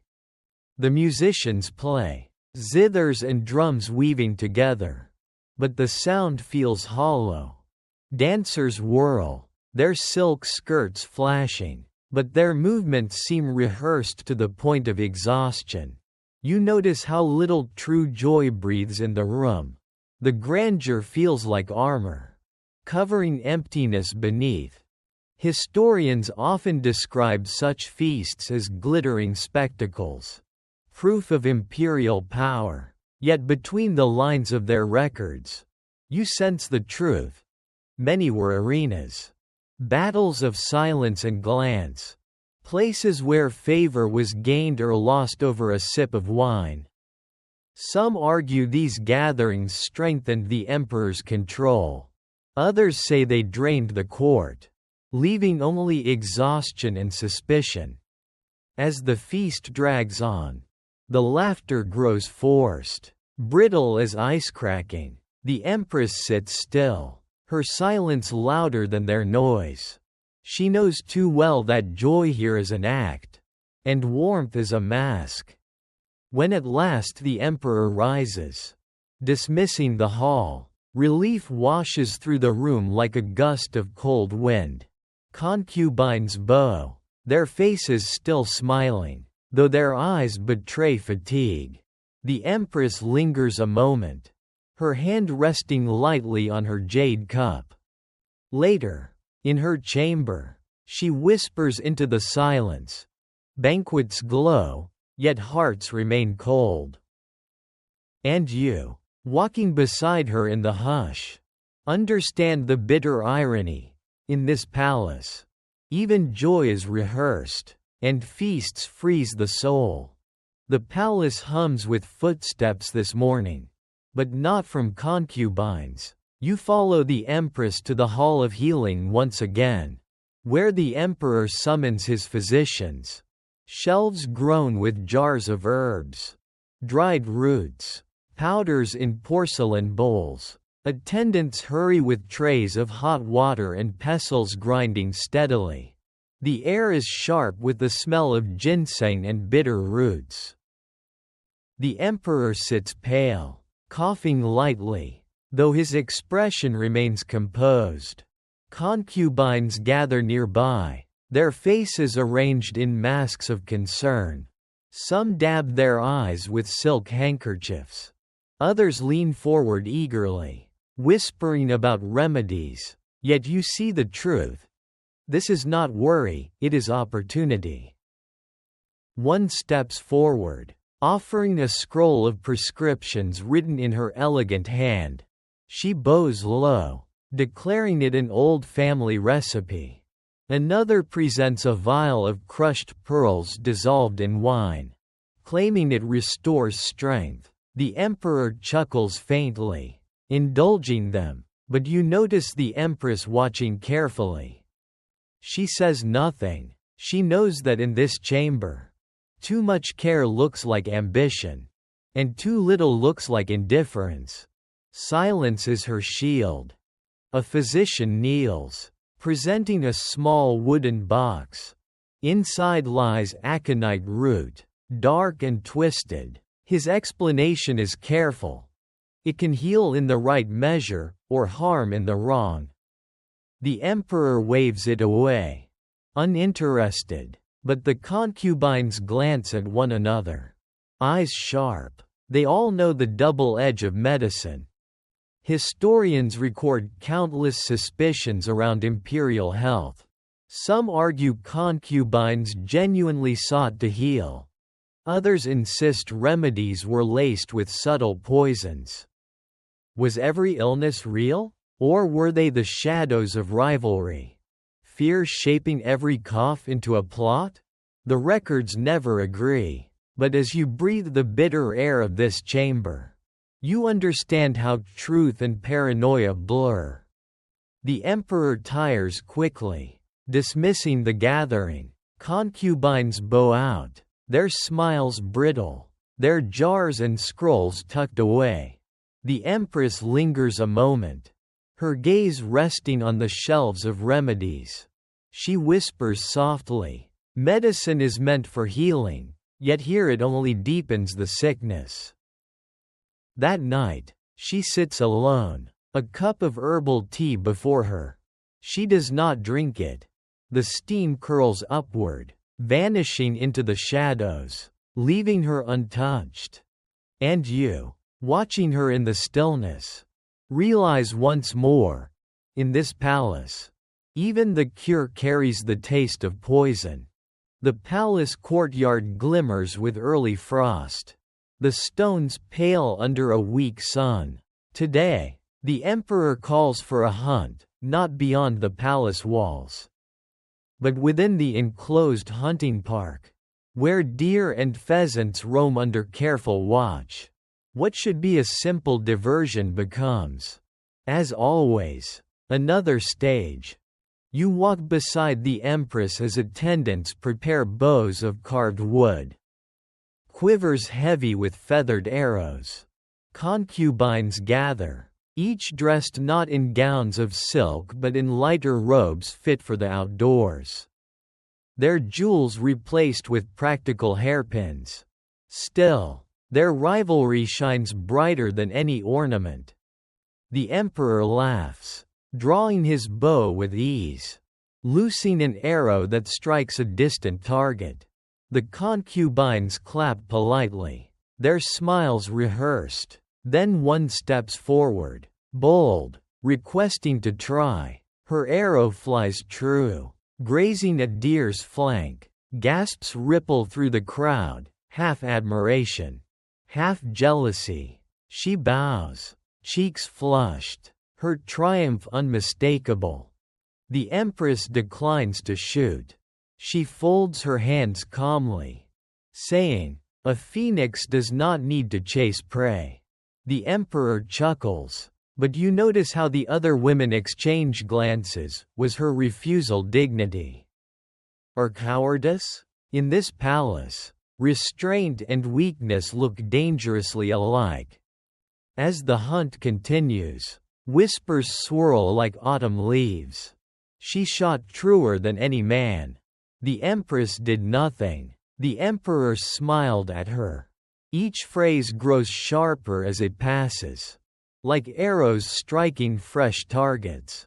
The empress hears them all, though she betrays no flicker of reaction. Historians often disagree on the significance of such hunts. Some describe them as harmless entertainment, others as calculated showcases of skill and favor. Did a well-aimed arrow truly sway the emperor's heart? Or did the court simply inflate the moment into legend? Whatever the truth, you see how even the thrum of a bowstring carries political weight. When the hunt ends, the emperor retires, pleased with the sport. The concubine who shot well glows with pride, her rivals smoldering behind painted smiles. The empress returns to her chamber, her sleeves dusted faintly with frost. She whispers into the quiet. Arrows fly swiftly, but envy flies faster. And you, trailing her steps, know the truth of it. In this palace, even games pierce like weapons. The palace library smells of cedar and ink, its shelves heavy with scrolls that whisper of dynasties past. You follow the empress inside, where the emperor has summoned the women for an evening of reading. On the surface, it is learning. Beneath, it is competition dressed in parchment. Concubines take turns reciting verses. One lifts a scroll of Confucian classics, her voice steady, each word precise. Another counters with a passage of poetry, her tones lilting, her smile aimed sweetly at the emperor. Applause follows each, though you sense the empress's silence weighing heavier than all their words. When her turn comes, the empress reads a single line, calm and clear. The virtue of still water is that it reflects all things without distortion. She stops there, placing the scroll down. The emperor leans back, intrigued. The concubines smile tightly, unsure whether to admire or resent her restraint. Historians often debate the influence of scholarly talent in the harem. Did the emperor truly prize intellect? Or was it merely another performance? As hollow as a painted screen? Some accounts praise the women for their wit. Others dismiss their learning as decoration. But tonight, you see the truth. Every word spoken is another stone in the contest. Later, a concubine whispers to her neighbor. Her reading was too short. Does she think silence is wisdom? The words are meant to sting, and they ripple outward quickly. The empress hears them but does not flinch. She knows restraint is not emptiness, it is control. Back in her chamber, she sits by lamplight, copying a verse in her own hand. Her brush glides steadily across the page. Black ink flowing like water, noise fades. But clarity endures. She sets the scroll aside, her eyes softening for the first time that day. And you, leaning close, understand her lesson. In this palace, even knowledge is sharpened, and books bleed with rivalry. The palace air feels restless tonight, as though the walls themselves listen. You walk with the empress into the chamber of music, where instruments gleam in the lamplight, lutes, zithers, and drums, each polished to perfection. The emperor reclines at the center, waiting to be entertained. What should be harmony is instead another contest. One concubine begins with the zither, her fingers dancing like dragonflies on water. The notes are quick, bright, filled with energy. The emperor nods, clearly pleased, and the room hums with envy. Another follows on the flute, her melody slow, aching, almost mournful. The emperor sighs, leaning back as though the sound itself soothes his bones. Two different songs, two different strategies, joy and sorrow competing for his heart. At last the empress is urged to play. She resists briefly, then relents, lifting the pipa. Her fingers pluck a quiet, steady tune. The sound is not dazzling like the zither, nor sorrowful like the flute. It is measured, calm, like water flowing endlessly over stone. The emperor closes his eyes, listening longer than before. Silence follows when she finishes, heavier than applause. Historians disagree on the emperor's tastes. Some say he favored skill. Others say he valued the emotions evoked. Did music truly sway politics? Or were these contests merely another way to keep rivals occupied? The records remain uncertain, but watching tonight, you know the truth. Every note is a negotiation. Later, when the hall empties, the empress lingers by the pipa. She runs her fingers lightly across the strings, and the faint vibration hums through the silence. Music soothes, she whispers, yet here it only sharpens. And you, hearing the echoes fade, understand her meaning. In this palace, even songs are battles, and harmony is never without discord. The palace is hushed beneath a heavy sky, clouds pressing low as if waiting for something to break. You walk with the empress into the hall of ancestral tablets, where the emperor gathers his household for a solemn rite. The air is thick with incense, its smoke curling upward like prayers dissolving into the rafters. Concubines kneel in rows, their silk sleeves pooled on the cold stone floor. Each holds a candle, their flames flickering in unison. On the altar stand the carved tablets of emperors past, their names etched in gold, their presence heavy. Tonight's ritual is meant for reverence, but you feel the undercurrent of rivalry thrumming beneath every bow. One concubine bows lower than all the rest, her voice trembling as she recites words of loyalty. Another follows with a prayer spoken so sweetly it could melt stone. The emperor listens, nodding faintly. Every phrase is aimed not at the ancestors, but at him. When her turn comes, the empress speaks simply. May the virtue of those before guide our steps. Even when shadows cloud the path, her voice is steady, unadorned. The emperor glances at her, his face unreadable. Around you, whispers stir. Some call her words wise. Others call them too plain. Historians note such rituals often blurred the line between devotion and display. Were prayers truly meant for the ancestors? Or were they offerings of ambition cloaked in reverence? Records disagree, but tonight you see clearly. Even piety becomes a stage. The candles burn lower, their wax dripping like tears. One flame sputters, nearly dying, before catching again. Attendants murmur, an omen. Perhaps a warning. The concubine holding it pales, her hands shaking. By dawn, rumors will spread. The ancestors rejected her. The empress watches without speaking.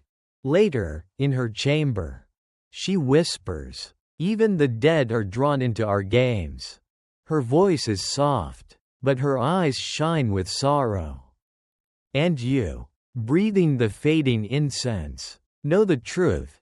In this palace, even prayers are sharpened into weapons, and the ancestors themselves are forced to witness the endless struggle.